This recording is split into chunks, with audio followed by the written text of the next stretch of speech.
অনেকেই জিমে আসে শুধুমাত্র তাদের একটা সুন্দর বডি বানানোর জন্য।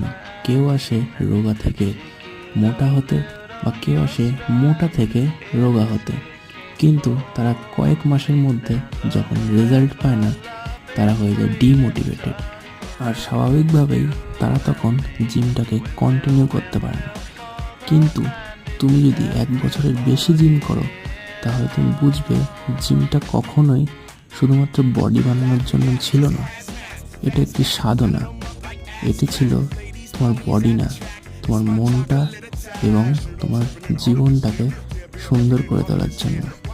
তো বাড়ি বসে থেকো না, প্রতিদিন আসো, প্রতি সপ্তাহ আসো, প্রতি মাস আসো, প্রতি বছর আসো, জিমে আসো, উঠে পড়ো, ওয়েক আপ।